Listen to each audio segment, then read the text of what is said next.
1 Coríntios, capítulo 1, versículos 18 e 19. Certamente a palavra da cruz é loucura para os que se perdem, mas para nós que somos salvos, poder de Deus, pois está escrito: destruirei a sabedoria dos sábios e aniquilarei a inteligência dos instruídos.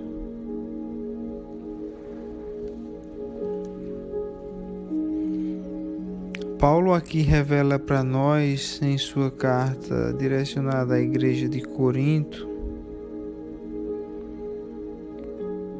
que o cristão, aquele que segue a Deus, a Cristo, e que baseia toda a sua conduta, ou tenta basear a sua conduta na palavra do Senhor,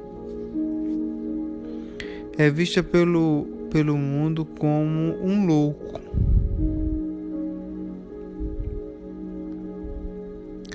Quando eu entreguei a minha vida a Jesus, eu cheguei a escutar isso. Eu cheguei a escutar a frase: ele está ficando louco. E realmente eu tenho que admitir que eu fiquei louco. Eu fiquei louco de amor por Cristo, por aquele que deu a sua vida para mim.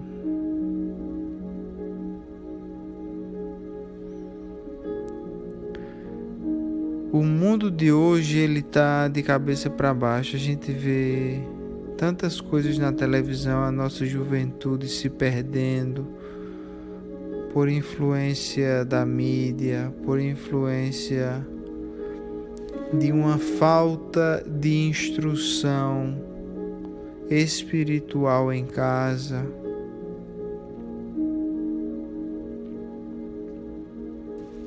E aqueles a quem seguem os mais altos padrões morais, que são aqueles deixados por Cristo, são tidos como louco.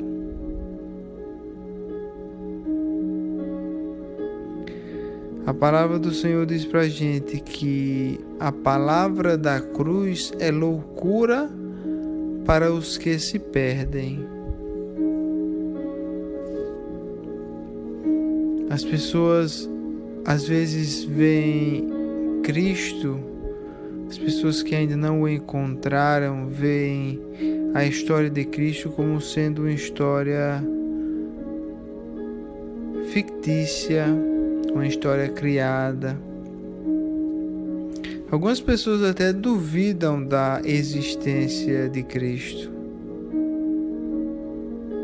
Como duvidar da existência de uma pessoa que dividiu os tempos? Existe um tempo antes de Cristo e nós agora estamos vivendo o tempo depois de Cristo. 2000 anos depois da vinda de Cristo para a Terra. Como duvidar da existência daquele, o único capaz de dividir o tempo?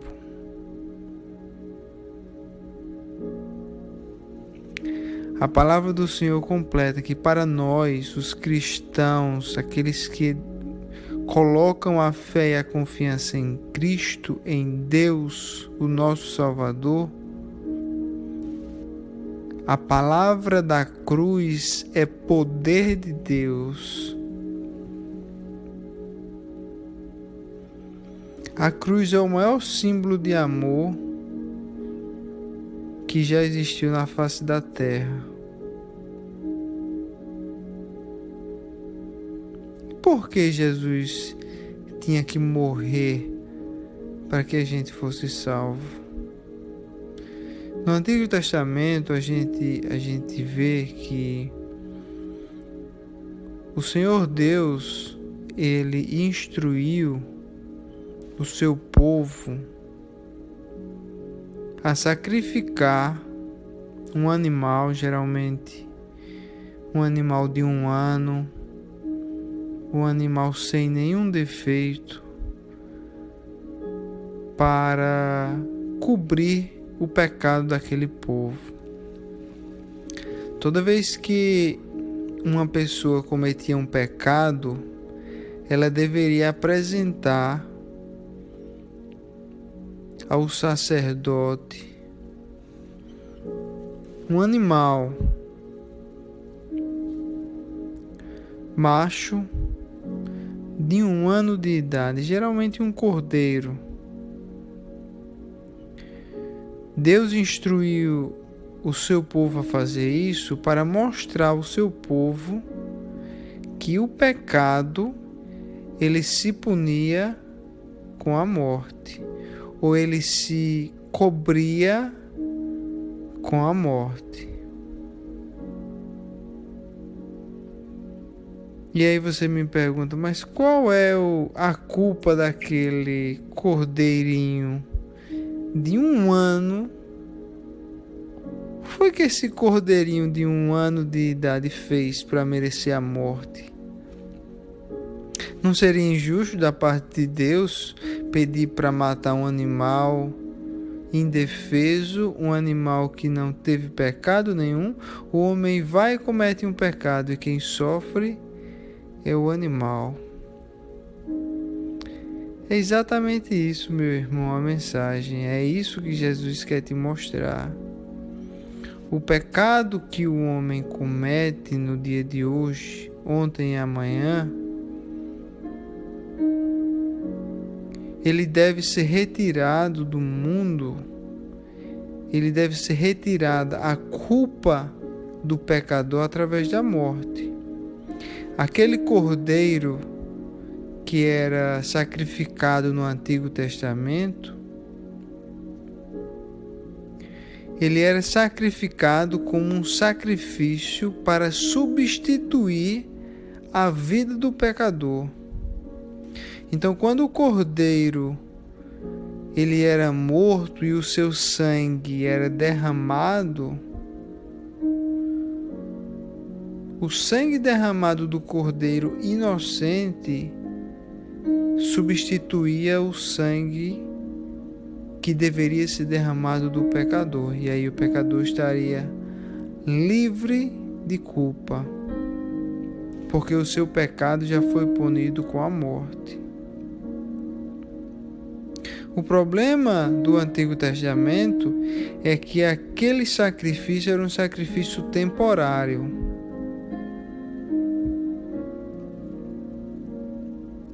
O pecador cometia um pecado hoje, ele faria o sacrifício, amanhã ele cometeria outro pecado. Ele teria que oferecer outro sacrifício.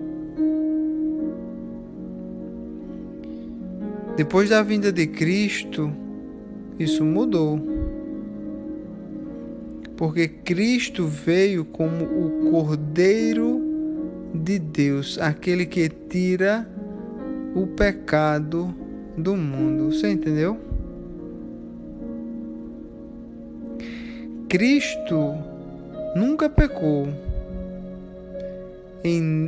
Nele não havia mácula. Cristo é puro. Eu digo porque ele está vivo. E para que o meu e o seu pecado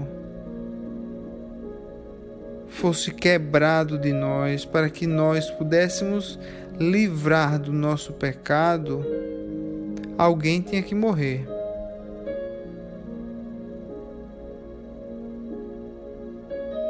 Ou eu tinha que dar a vida para cobrir meu pecado e eu não poderia retomá-la de volta, porque eu estava mergulhado em pecado e não tinha como resolver esse grande problema que foi criado no Jardim do Éden.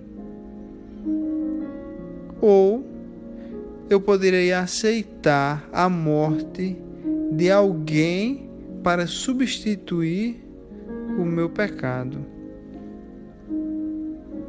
Assim como no Antigo Testamento o cordeiro era sacrificado para substituir o sangue do pecador, Cristo Jesus foi sacrificado para substituir o teu sangue, a tua morte e a minha morte. Então, porque ele foi sacrificado, o pecado já foi totalmente pago. O preço do pecado é a morte. Porém, o meu pecado e o seu pecado, ele foi pago completamente pelo sangue de Jesus. Só nos resta aceitar esse sacrifício. E a aceitação desse sacrifício, ela não é automática. Cristo morreu, deu a vida por cada um de nós, mas nós temos que dar um passo para aceitar este sacrifício perfeito. Isso é a salvação. É aceitar o sacrifício perfeito de Jesus na cruz para a remissão dos nossos pecados. Ninguém pode perdoar os seus pecados, meu irmão. Você não pode confessar o pecado a um pastor, a um padre. Sabe por que isso não funciona?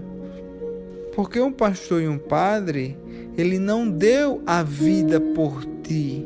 Então ele não tem poder de perdoar os teus pecados. O único capaz de perdoar os teus pecados é aquele que deu a vida por ti. Aceita o sacrifício de Cristo por ti. O Cordeiro de Deus que tira o pecado do mundo, para que tenhas a vida eterna ao lado do Pai. Pai bondoso e misericordioso, nós te agradecemos por esse ato de amor que foi consumado há mais de 2000 anos atrás. Esse ato que deu um fim à condenação que estava sobre os nossos ombros. Eu oro, Jesus, que se existe alguém que está escutando essa mensagem que ainda não entregou a sua vida a Cristo Jesus e que ainda não aceitou o seu sacrifício na cruz, que aceite agora, que dobre os seus joelhos no chão e que de coração quebrantado entregue a sua vida, aceitando o sacrifício perfeito de Cristo para a remissão de todos os pecados. Assim nós oramos, em nome de teu Filho Jesus. Amém.